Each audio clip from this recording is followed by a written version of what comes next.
Herre, være vittikum, og frier fra gode færvaren og Herren Jesus Kristus. Amen.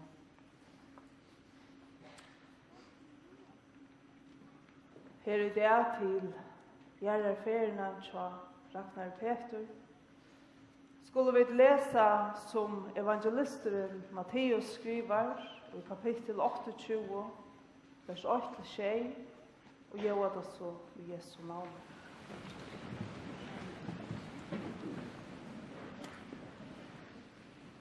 Men efter kvinnodagen tar jeg tog at lysa og første dag og i vikene kom Maria Magdalena og hin Maria ut at hitja etter grøvene. Og så ta var landskjolte mykjel til at angel Herrens kom ned av himmelen og stod fram og velte støynen fra og sette seg av han. Men angelen tog til mål, så sier vi kvinnerne, tid mye ikke reast. Så at det vet at det etter Jesus i hinnom krossfesta til løyda. Han ikke her, så han risen opp som han har sagt. Kom i her og suttje stegen, her som Herren la. Og skundet tykkon og færg og sier lærersveien hans herre, han risen opp fra deion, og så i han for undan tykkon til Galileo, her skulle tid suttje ham. Amen.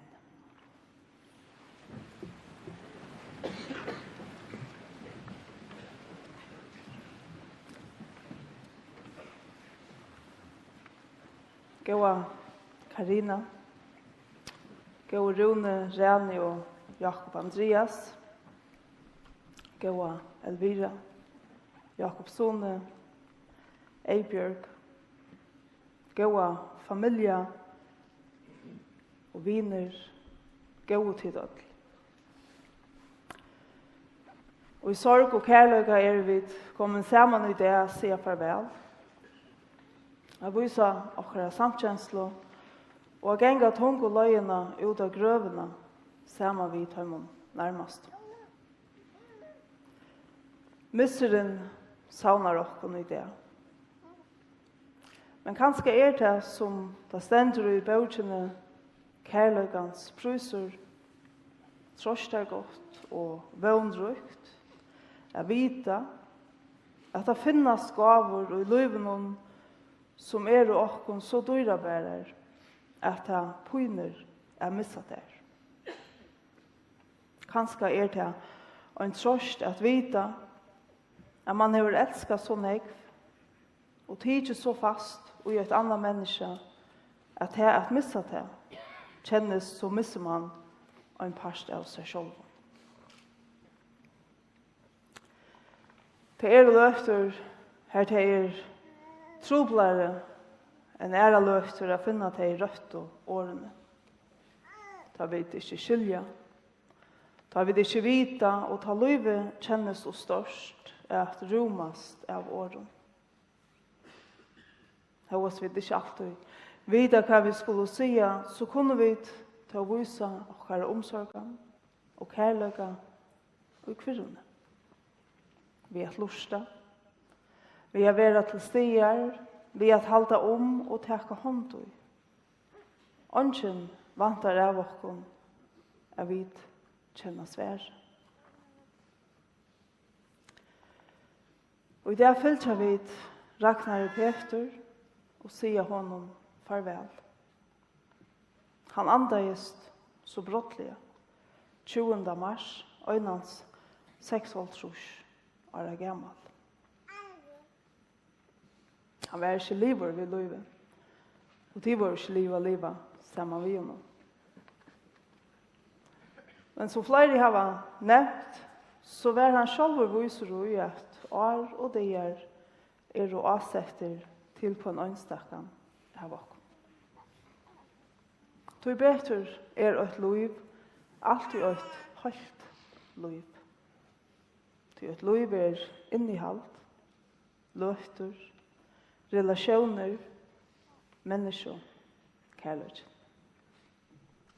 Vi ønsker oss selv de årene sammen, men vi vet også at et liv godt kan være fullt, høyest til å være stort. Og så la jeg halde jeg at tid kjenner Ragnar Peter. Fullt til stier, fullt av fer, all in og engasjerer. Og i ødlund som han var vi i.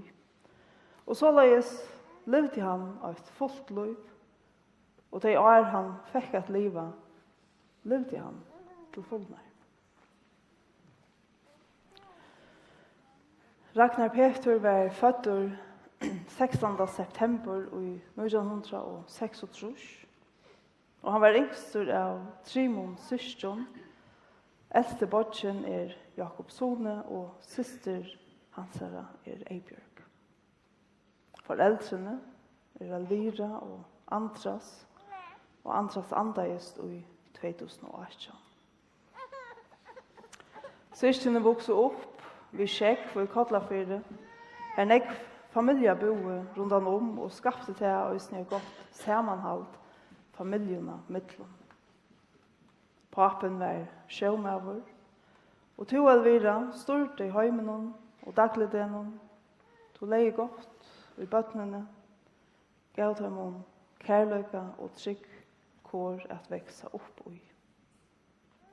To lærte deg månen mellom rett og rekt, to lærte deg at kjenne plikt og tign. Lærdom som de har både visser, og som la og ligger som en grunntøvne ut av livet. Tid minnes Ragnar Peter som en serafittan smådrong. Med landa var han tann av syskenen som gikk langst i sundagsskolen, helt til han var 50.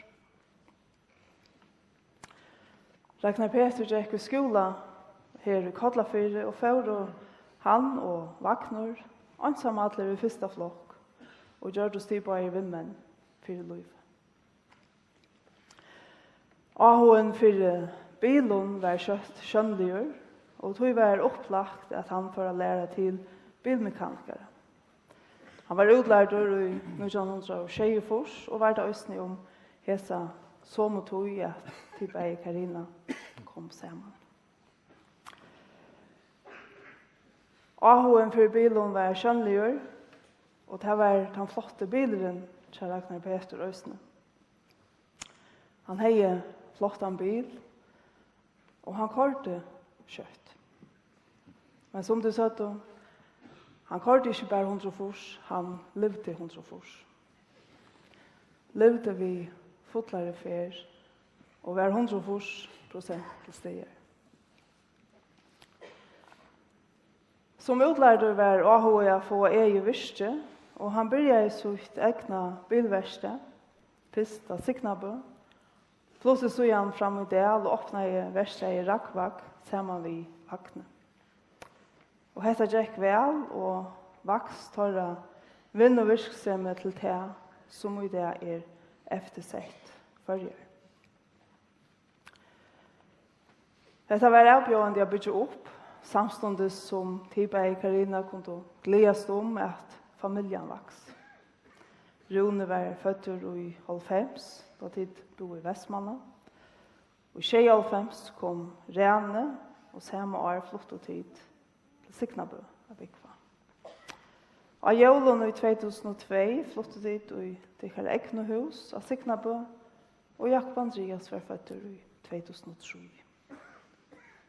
Og i 2004, den 15. mai, giftes tid i Kollafjerde kyrkje. Ragnar Peter var kalfringer vid Stora K. Han var ser aktiv i KIF.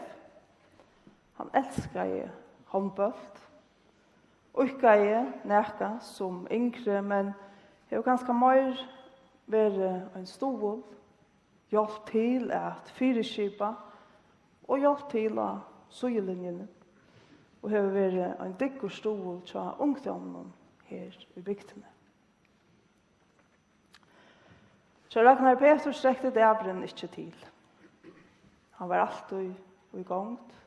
Han hadde nekvar atlaner, og var alltid ved til den neste. Han var nekv opptøygen. Han var midtpunktet her han var, og sette lov i her han kom. Han hørtes. Og som de sier, så hørtes det øysene da han kom inn etter gulven, da han sett i hælene så fast nere da han gikk. Han var en god kollega og en god viner. Det har tid bare fortalt meg Vakner og Menning. Og tid bare Vakner til tatt og jeg har helt særligt sammen. Og som du sier og helt så til vindmannen, så har du nå mist din wingman. Det var du her for hver annan. Tid arbeid og sammen. Tid flett og sammen. Tid grøt og sammen. Tid er nå ætskilder, men møtes atter og innenfor. Ragnar Peter gikk vi lov og sval og pui til han får og pui. Og til gjør han øysene da han får i tjenest og tøymer til Team Rynkeby i 2016. Han er vår sykla til Paris, og i 2022 gjørtes han løyere av tjenest og tøymer. Finn Damberg for at bedre holdt seg fram, for Team Rynkeby er hesen parsten av hans løyve, verur lustur. Ragnar Peter visste man hver man heie. Han var ærlig, kontanter og grøyer. Men han fører etter bølten, ikke mannen, og sier tingene av rødt sted. Og så fører han bojer. Han har en lykke til måte å være på, møtte tilværende via noen skolkasmøyle og en stortligere vidmørsting. Han var stortligere, omsorgene er fotler og hjelpsamer, men sannor badna viner og heie badna tetsjes som favor. Han var gøyver vi råk og ærstur, og så var han også kallet vår gubbe av mongon, utan at han var tåra gubbe. Og bøtnene elskar han. Alt var til, og alt var lov. Fortelje tid bøtnene søvnar. Fortelje rauche og arstor søvnar om abban, så der kunne heva han visser tjøkken liv. Fortelje søvnar fyrir for en øren. Her er det så nekvar. Rune, Rani og Jakob Andreas. Flenne sammen og gråte sammen. Minnest sammen. Så la oss heva dit. Pappa tykker er viktig og alt det som tid høyt sammen. Han var så stolt og rød og glæver til at det gikk stikken vel. Han släppte tog han stod i for at høyre hva tid høyt å si og kørte gjerne til havner. Han nåttar tog etter tikk om han tør å være av tog. Minne på en annan av løtene. Gleden om livet gjør at vi orsker at bære degen, var det øyn som sier. Og til bei Karina fikk hun nekva livsglede sammen. Christian Matras sier i stort her i Isching, vi levde og er sammen, vi levde og livet sammen, og godt vær å være menneske. Sammen bygd og tid, og et godt heim til tikkene, og tikkere dronjer. Sammen var og tid menneske. Og slå på at oppleve kærløyga og nærløyga, og at det var godt å være menneske sammen. Tid tog det vel at njóta livet sammen. Tid opplevde hun egg. Tid ferie av oss. Sammen og sammen vi tykker av vinnfølge. Og levde livet sammen. Kærløyken luste livet opp og fylte tykker av tilvær. Så harst det att släppa. Så gott det att vita att det som är gott. Konfirmationsverset av Ragnar Peter fra Johannes 8:12 prenta av sanghäfte. Här säger Jesus vi lärsvänner synar ljus heimstens.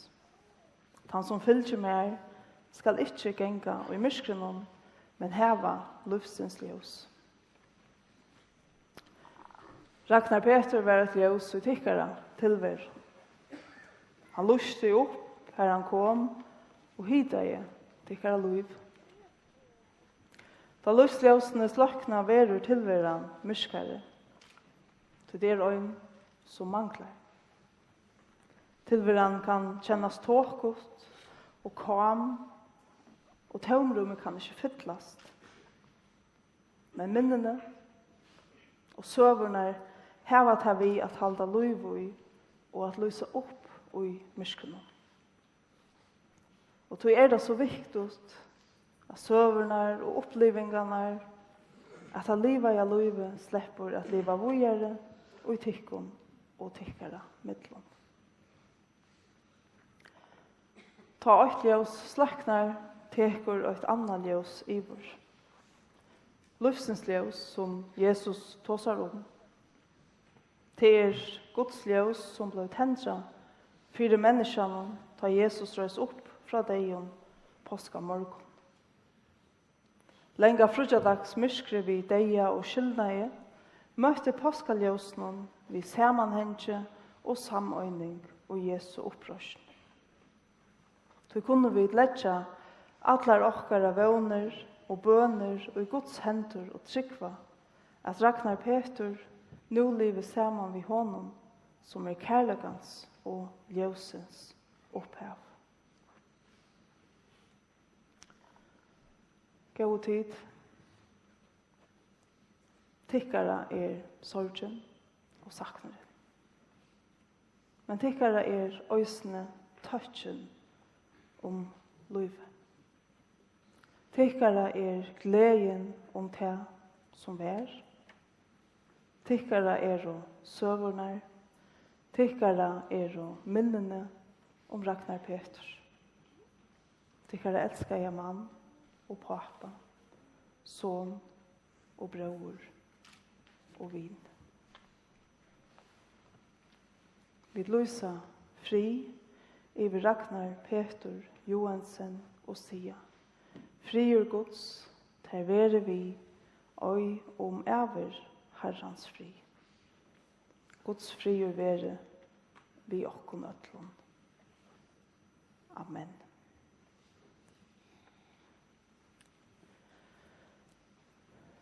Vi tverra nu at synsja solmen Ljøse rann av kærløksrunne. Og at han har vi til å sunnsje hendan solm, så fer Finn Danberg at bæra fram en helse fra Team Runkeby. Og så igjen kommer Magne Kristiansen av Sinja Sanchen, Tja Karino og Ragnar Peter. Sanchen Remember When, som Alan Jackson øyer.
telefonen ringte man om morgenen, og i hinn enda en tydligere ørte trygg.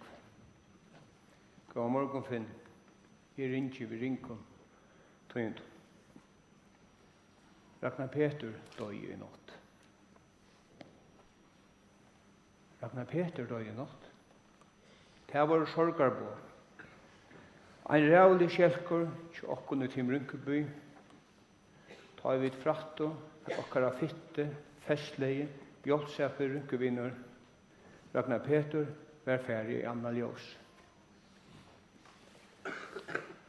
Ragnar Peter kom i Rynkefamiljerna av heste 2015.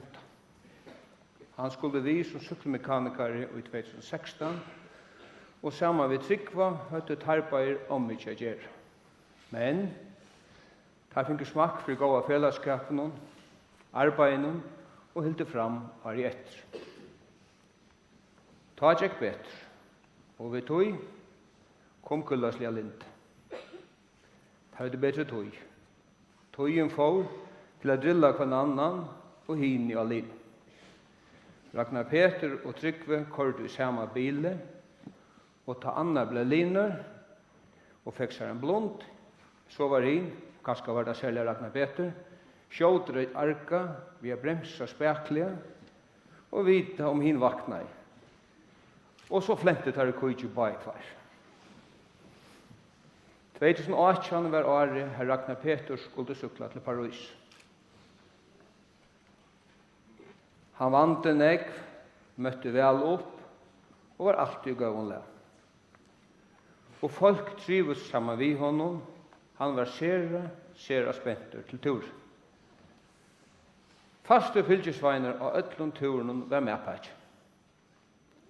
Og i honom alit. Robrei vid potsukker. Han åt i kvarjare pausa og kjøtt flent og ødl. En av mest Ragnar Peter sjálfur av støvene, og Ragnar Peter ble omdøftet til, Ragnar Eter. Tyverre fikk Ragnar Peter dessbøyen om papasøyen, medan livet var avvist til Danmarkar ved Norrøn. Så turen til Paris ble ung. Han mussa i syklene, yngst i henne gav han tur. Til syklene sjálv skulle til Paris, og han måtte fære heim. Og etter brakta i betur, og Ragnar Peter sykla i Atlantegn til Paris i 2009. I 2022 var Ragnar Peter leier av tennastøym. Tryggve gav med over hans herre, var liskipare, og nu skulle de henta kullaslige og festlige greipan standa 8 av få lie til Paris i Øtlundgård. Uppgåvan til Ragnar Peter var å samskipa alt, så syklarene bare skulle hugsa om å sykla. Høyren vi hånden og 8 var framur, og alt tjekk opp av stas. Tyverre gjør det korona om seg av turen, og Ragnar Peter sette heila deir av å få til sjuko og sjukerhus og rødt og vidtjørna, samstundet som han samskipa og syrte 4 at öll hine kom trygt av hotellet. Han hei korsene 4 ga okkur skjent og underhalt. Han hei kjeft en mask. En mask som var høtti og en lunta.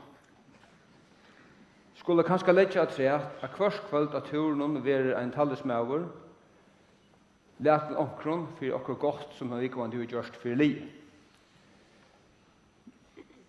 Og samstundes var en lunte, til seg en lunte av bamsa, lät en omkron som har gjort okkur bort eller avheppe, tog stuttligt som öll kunne flenna saman. Etter en lengan dag er Ragnar Peter hei korst en rynk og alla veien ur Tyskland av sjukerhus i Danmark og atter til Tyskland, møtte han opp og i leten og i et luntahøtt. Ikke tykkerne sier at ta var later, så vera man. Og han lät maskerna vågare til annan person. Vi skulle i ötlun råkjene minnas til at lenna og hun okkur saman, hovast kjeli støvna som kom fyr. Først vi så Ragnar Peter til vending vid Tim Rynkeby, var frutjadagen i senaste vik. Han og Karina var i bæge, og han leie henne le av spinningsøklen. Ta i vending var Leo, prata vid med landa om dagsens vending og te a sykla til Paris. Han gledde seg til turen og etja Karino til a sykla til turen til Paris måtte hun eisen røyna a sykla. Leie var godt og vi gledde okkon til teambuilding som skulle være Vestjuvavon leierdag. Leierdagen kom og ta mest å teipe i eisen til teambuilding i flåballskapping i Sørvei og gongtur ut av Trellamøpene. Eisen her var leie godt og nekvar låt å være Ragnar Petre og teimen som var sammen vi hon. Hon domte så sera vel å være sammen med folk. Kjemta, flenna harst og ikke minst suttja skaiva og stuttliga vinkler og i øglen. Ta var ønsken som hei i tanken at vi skulle samlast om han og hentan hatt vid det. Ragnar Peter gjør de inntrykk av ødel i Timrinkeby. Godt inntrykk. Han var fitter, festlige, kjaftabreier, hjelpsamme, sjølvironiske, hjertagård som fager og flente bæge negg og harsk og hårdest her han var. Brukte seg, men etjei, røste og gav heraklapp. Og det kan ikke lysas hvordan stor tøtning. Just hese egenleikar at hava vi ta en sykla. Særlig at folk må, trøtt, og horen til å gjøre opp kommer snøykjant. Ødel trives litt sammen vi honom, han gjør det ikke mål av nøkron, men var fitter og gåver vi ødel. Hetta kjennes alt så meningsløst. Vi kyrkja, men vi skulle vi gjøre. Det har Ragnar Peter er helt vist sagt opp. Her er teksten som enskje Isharen Joyce Greenfield skriver om det igjen, og at halda fram i løven vekker og sier vel til at vi ødel kunne teka vi opp. Om I antest er en tid. Henta ei blomor eller rita i stein. Ta I færen, tåsa ei vi sorgbløyere rødt. Men vi just tantu kjent. Grat om tar tørvar, skillnavren rævligere. Tå, Luivi heldur fram, og minst til, synk eisen. Gåe Karina, Rune, Rane og Jakob Andreas. Takk for at hit hava stola Ragnar Petre så vel alle årene. Han var virkjen i Timrinkeby. Hans er store innsatser, begge som syklare og at tjenast og tøymen. Hei omedelig enn jeg å si for Timrinkeby. Ikke minst for truna alene. Vi gøyma minni han djupt, høyre hans relater og forherre og søver for oss. Gå Ragnar Petre. Takk for din store innsats. Takk for at du lytte i høyren av hver eneste tur og hver eneste vending. Takk for at du brukte 6 år at du nå liv i Timrinkeby. Håvast du innfer enda I alt å tølja, vi to vi tvinner store og lidrykke og personlighet, vi okkara gjørstun og hoa, atlan veien til Paris I sommar. Æra være til minne, og håvast du nå færen om søynna, så livet du framveis I minne. Kvil I fri.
Remember when I was young and so were you, and time stood still, and love was all we knew. You were the first, so was I. We made love and then you cried. Remember when?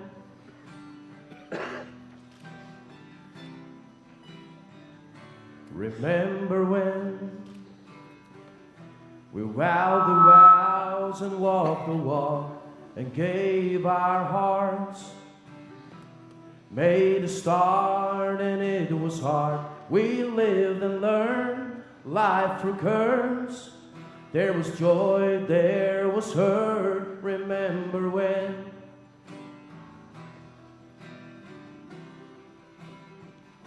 Remember when all ones died and you were born and life was changed.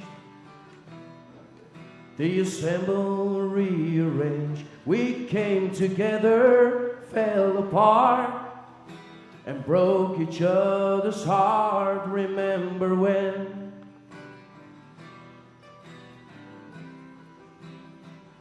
Remember when the sound of little feet was the music. We danced to week. We brought the love, we found trust. Well, we'll never give it up. Remember when?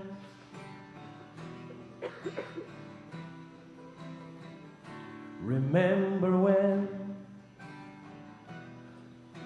the 30s seem so old. Now looking back, it's just a stepping stone to where we are, where we've been. Said we'd do it all again. Remember when?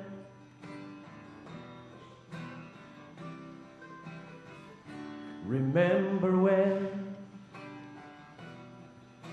we said when we turn gray, when the children grew up and move away, we won't be sad, we'll be glad for all the life that we had.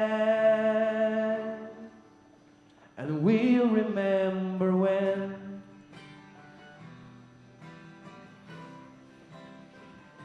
Remember when.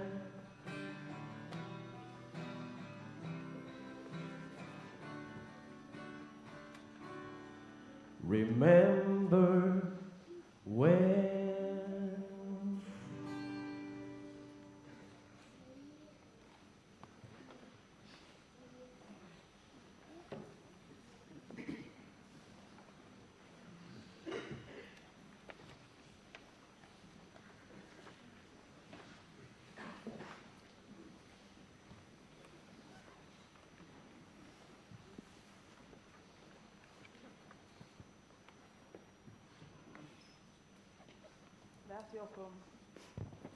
Lat okkum öll bia. God, vi takkar til her for livet som du har givet okkum. Vi tess gavum og oppgavum, vi tess glede og avbjøringum. Vi takkar til her for at du har sett okkum i en sammanheng av mennesker som god vi okkum og som videre sloppen av være god vi. Som har givet okkar av livet, mening og innehald. Vi takkar til her for alt her, du har givet okkom og Ragnar Peter, som vi nu sier farvel vi. Vi ber til, la tukt evige ljøs lysa for honom, trosta og styrk deg som syrja og sakna, og gjev okkom öllum for Jesu Kristi skuld øyna gledelige opprørst. Høyr okkom og Jesu navne. Amen.